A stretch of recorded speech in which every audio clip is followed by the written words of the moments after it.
నమస్కారం సార్. నమస్తే అమ్మా. మనం చూస్తూ ఉంటాం లైఫ్ అనేది ఒక జర్నీ. ఆ జర్నీలో మనకి మెయిన్గా లైఫ్ని లీడ్ చేసేది ఎవరైనా ఉన్నారు అంటే తల్లి, అలాగే భార్య అని చెప్తూ ఉంటారు. అండ్ అలాగే ఎక్కువగా మనం వింటూ ఉంటాం, అసలు భార్య గొప్పదా తల్లి గొప్పదా అన్న క్వశ్చన్ అయితే అందరూ అడుగుతూ ఉంటారు. వీళ్ళిద్దరిలో ఎవరు గొప్ప సార్? అమ్మ గొప్ప, ఆలి గొప్ప, తల్లి గొప్ప, భార్య గొప్ప. అమ్మ, ఆలి, తల్లి, భార్య వీళ్ళిద్దరికీ నిర్వచనం ఇచ్చేటువంటి భర్తే గొప్ప. అంతే అంటారు.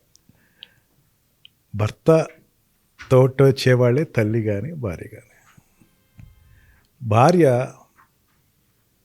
ఎక్కడి నుంచి వచ్చినా సరే ఇక్కడికి వచ్చి ఇక్కడ పరిస్థితుల్ని సరిగ్గా తన నడుచుకుంటుందా, తన బాగానే ఉంటుందా, ఇక్కడ కంఫర్ట్ జోన్ ఉందా లేదా అని నిరంతరం తన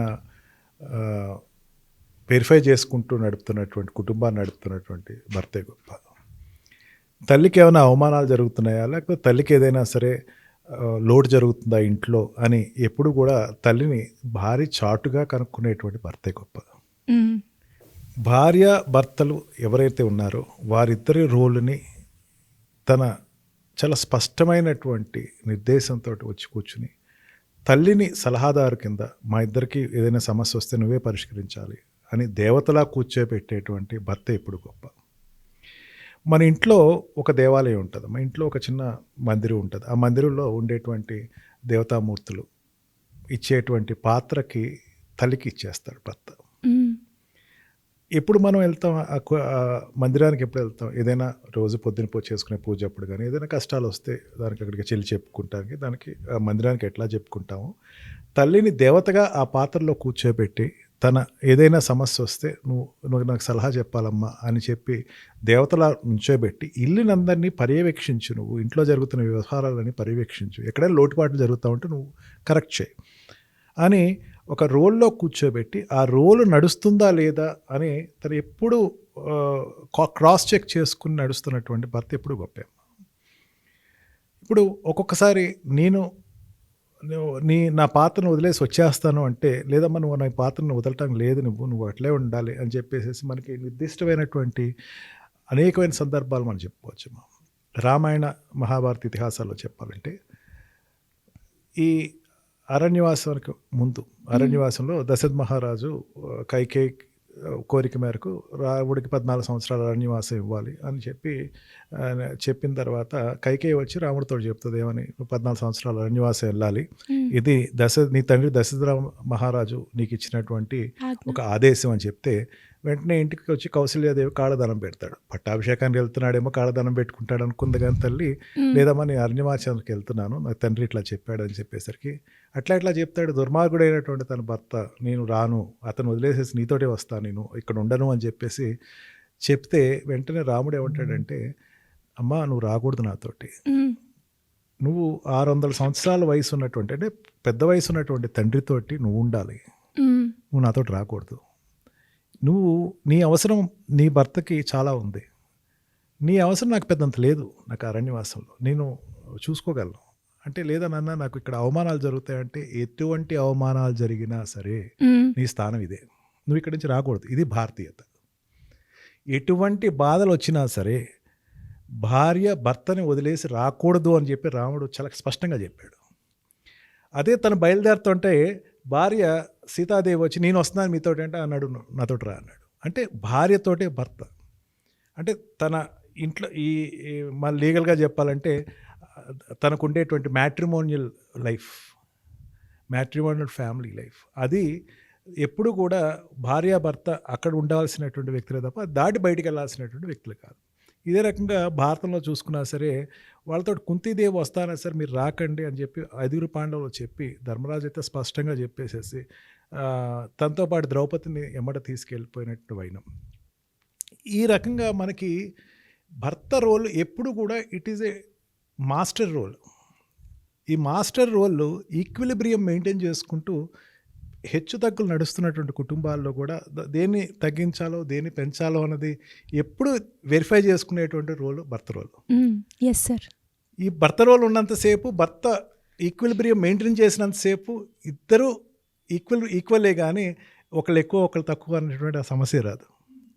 భార్య వేరు, తల్లి వేరు అనేటువంటి రోల్ లేకుండా తను నిర్మూలించి నడిపేటువంటి భర్త రోల్ మాత్రం అద్భుతమైన రోల్ అమ్మ, దీంట్లో డౌటే లేదు. దీంట్లో ఒక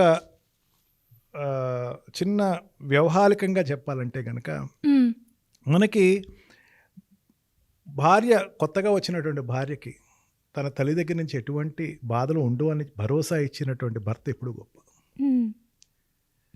భార్య వల్ల నీకు సమస్యలు రావమ్మా అని నచ్చ చెప్పేటువంటి కొడుగ్గా భర్త పాత్ర ఎప్పుడు గొప్పే.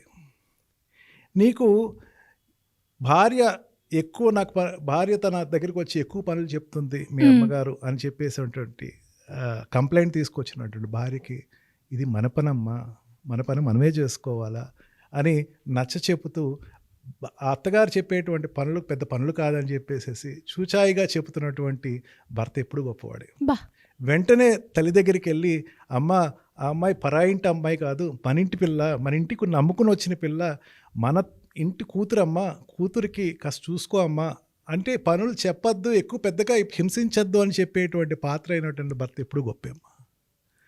కట్నం దగ్గరికి వచ్చేసరికి కట్నం ఎక్కువ తెచ్చిందా తక్కువ తెచ్చిందా అనేసరికి భార్య ఎక్కడైనా నాకు కట్నం తక్కువ తీసుకొచ్చానేమో అని చెప్పి భర్త దగ్గరికి వచ్చి ఏమన్నా కట్నం తక్కువ తీసుకొచ్చానా అంటే, నువ్వేంటి కట్నం తీసుకురావటం ఏంటి, అనురాగాలు ఆప్యాయాలు పంచేటువంటి నువ్వే నాకు పెద్ద కట్నం, నువ్వు ఇంత నిలువెత్తు కట్నం నాకు ఉండగా నువ్వెందుకు నాకు ఆ కట్నం గురించి ఆలోచించి ఇస్తున్నావని చెప్పేటువంటి భర్త ఎప్పుడు గొప్పవాడే. తల్లి కనుక అందరూ కట్నాలు బాగా తీసుకొచ్చారా, నీ భార్య పెద్ద కట్నం తీసుకురాలేదని చెప్తే 24 క్యారెట్ల బంగారాన్ని 52 కేజీల బరువుతోటి మా మామగారు నాకు ఇచ్చిన తర్వాత ఇంక వేరే కట్నం ఎందుకమ్మా, ఇదే పెద్ద కట్నం అని చెప్పి ఆపేసినటువంటి భర్త ఎప్పుడు గొప్పవాడు. భార్యతోటి జరిగేటువంటి గొడవల్లో ఎక్కడ పిల్లలు చూస్తారేమో అని చెప్పేసి పిల్లల వరకు వాళ్ళిద్దరు ఆడుకునేటువంటి కీచులాటలు అందనివ్వకుండా మళ్ళీ ఇటువంటి కీచులాట్లు తన రేపొద్దున పిల్లలు వాళ్ళ యొక్క కుటుంబాలు మొదలు పెడతారేమో అని చెప్పేసి దాన్ని కప్పిపుచ్చుతూ బయటికి రానివ్వకుండా చేసేటువంటి పాత్రలో ఉండేటువంటి భర్త ఎప్పుడు గొప్పవాడే. భార్య భర్తలు ఇద్దరు, భార్య తల్లి అత్త కోడళ్ళు ఇద్దరు కలిసి ముందుకు వచ్చి నేను తల్లి నేను గొప్ప, లేకపోతే భార్య నేను గొప్ప అని చెప్పేసి అడుగుతూ ఉంటే, ఇటువంటి ప్రశ్న అడిగినటువంటి ఇంత చిన్న మనసు కలిగిన వాళ్ళు వీళ్ళిద్దరూ ఇట్లా వచ్చి అడుగుతున్నారేమో అని చెప్పి కళ్ళల్లో నీళ్లు కుక్కుంటూ మీరిద్దరూ నాకు 2 కళ్ళు లాంటి వాళ్ళు అని సమర్థించేటువంటి భర్త ఎప్పుడు గొప్ప. భార్య భర్త కలిసి ఉండగా వాళ్ళిద్దరూ నన్ను వేరు చేస్తున్నారేమో అని చెప్పేసి తల్లికి ఏమైనా ఇన్సెక్యూరిటీ వస్తుందేమో అని చెప్పేసి అమ్మ దగ్గరికి వెళ్ళి అమ్మ ఎట్లా ఉన్నావు బాగున్నావు అంటే, నీకు ఎప్పుడు నీ భార్య గొప్ప, నన్ను సరిగ్గా చూడలేదురా అని చెప్పేసరికి, అదేంటమ్మా నిన్ను సరిగ్గా చూడపోవటమేమా, నువ్వే నాకు సర్వస్వం అని చెప్పి చిన్న చిన్న పొగడ్తలతోటి తల్లిని మెప్పించి మళ్ళీ ఆ కుటుంబాన్ని ఎక్కడ రోడ్డు మీద పడకుండా తీసుకొచ్చేటువంటి భర్త ఎప్పుడు కూడా తన గొప్పతనంగా చెప్పచ్చు. భార్య పెట్టేటువంటి ఇబ్బందుల వల్ల కుటుంబం ఎక్కడైనా విచ్ఛిన్నం అవుతుందేమో అని చెప్పేసి భార్యగా నిజంగా కష్టాలు ఏదైనా ఒక చిన్న చిన్న గొడవలు పెడతా ఉంటే వాళ్ళ తల్లిదండ్రుల దగ్గర, వాళ్ళ తన భర్త మామగారి దగ్గర, బావమరుదుల దగ్గర చెప్తే కుటుంబం ఎక్కడ విచ్ఛిన్నం అయిపోద్దేమో అని చెప్పి, అదే రకంగా తన తండ్రితో చెప్తే నా భార్యకి సరిగ్గా స్థానం ఇవ్వట్లేదురా ఇంట్లో అని చెప్పేసి అతను తండ్రి బాధపడతాడేమో అని రెండింటినీ లోపల కడుపులో పెట్టుకుని నడుస్తున్నటువంటి భర్త ఎప్పుడు గొప్పవాడు. ఈ రకంగా చెప్తే కనుక ఈ భార్య భర్తలో ఉండేటువంటి రోల్స్ కన్నా అమ్మ తల్లిని భార్యని సమానంగా నడిపేటువంటి రోల్ అయినటువంటి భర్త పాత్ర ఎప్పుడు గొప్పది. దీనిలో ఎటువంటి వ్యత్యాసం లేదు, ఎటువంటి సెకండ్ థాటే లేదు.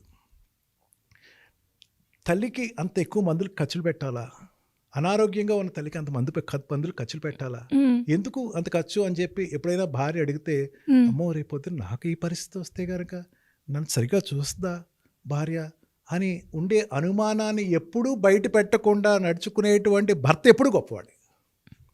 వృద్ధాప్యంలో తన దగ్గరికి వచ్చినటువంటి తల్లి, యవ్వనంతో తనతో సమానమైనటువంటి వయసుతో వచ్చినటువంటి భార్య, వీళ్ళిద్దరూ కూడా ఒకళ్ళ అనురాగానికి మారుపేరు, ఒకళ్ళ మమకారానికి మారుపేరు అని చెప్పి నిరంతరం ఆశగా, నిరంతరం ఎంతో ఆనందంగా బతికేటువంటి భర్త ఎప్పుడు గొప్పవాడు.